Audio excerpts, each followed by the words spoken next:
Hey, video diary. So, today is the calendar day that my father passed away 40 years ago. One thing that occurs to me about that is that, and I'm sure I'm not unique in this, but the trauma of how he lived and how he died um, retained its influence on me.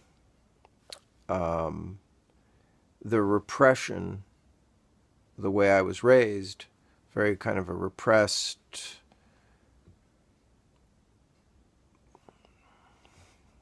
way. Uh, we got hit a lot. There was sexual abuse. My father was a priest in the Orthodox Church.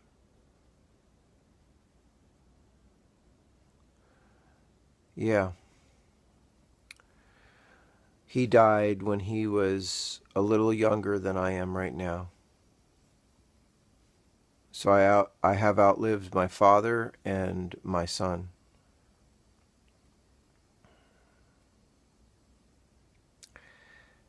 So the sway that my father's death had in my life was it's just undeniable. I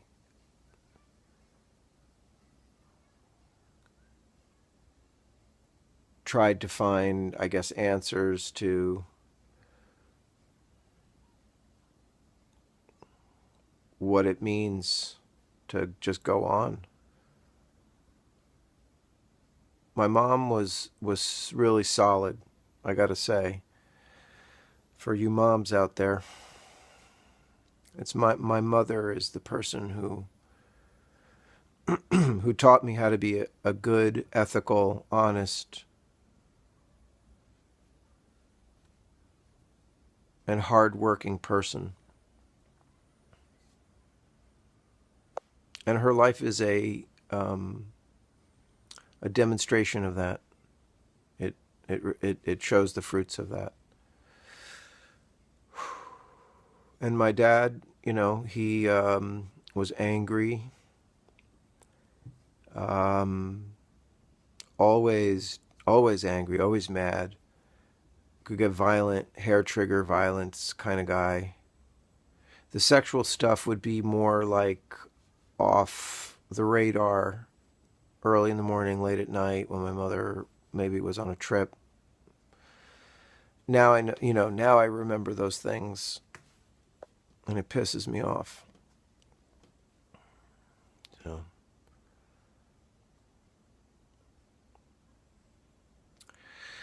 so I'm not too pleased with my dad.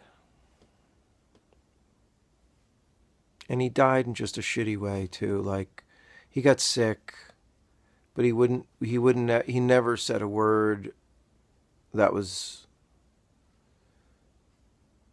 kind, or let me know personally that he loved me and that he was happy with that. Never. He never remembered a birthday. I would after a while I would stop trying to like get any attention, or and that hurt too as a kid when you're 10, 11 years old, and then you're consciously avoiding your dad or trying to hide from him. And I loved him all at the same time.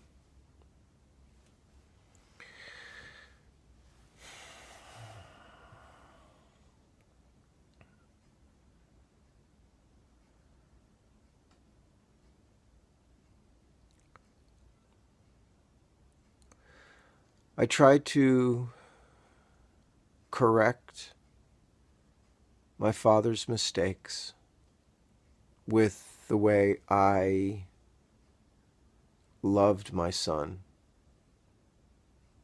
It's not that I didn't make mistakes or try things that didn't work or whatever. I did. I did make mistakes. But I always loved him first and foremost. It was about his well-being, his emotional well-being. I don't want to talk too much about particular things about my son because I will not be able to speak. These entries are dealing with how a physical person who's lost their favorite person, how a human being who's lost their... It's more than that. It's like Jungian, it's he was the archetype of the next, and I was so proud of what a good person, a loving, peacemaking, funny, and smart person. He was also quiet, whereas it was really joyful to be around him. And I think I'm feeling the effects of withdrawal because I haven't had him around me.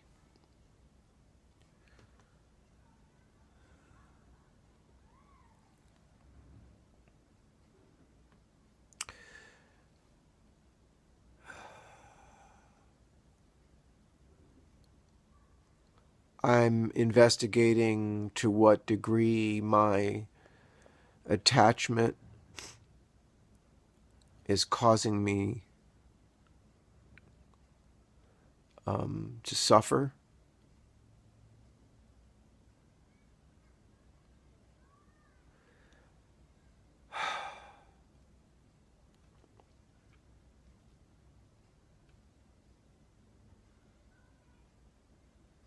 I was hurt when my dad died.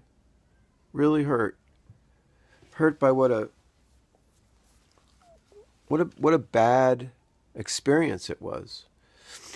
And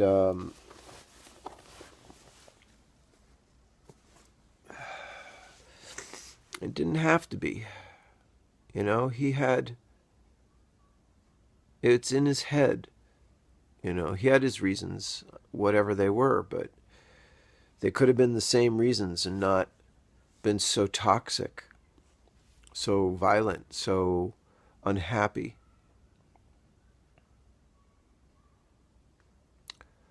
I've had girlfriends over the years tell me, like, you can be very unhappy and very angry. And I had to listen to that, because I didn't want to be. And, with people close to you, like, partners, lovers, spouses, whatever, it's like you have to listen to when somebody says that. Those are really important pieces of feedback because you're into something and you're being a certain way. And it was all me in the sense that I was being that way, just like my father was being.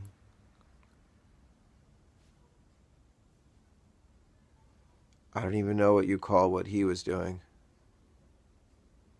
It was guilt, rage, injustice, but also arrogance, hubris. He was anti-Semitic, which I don't get, I just don't get.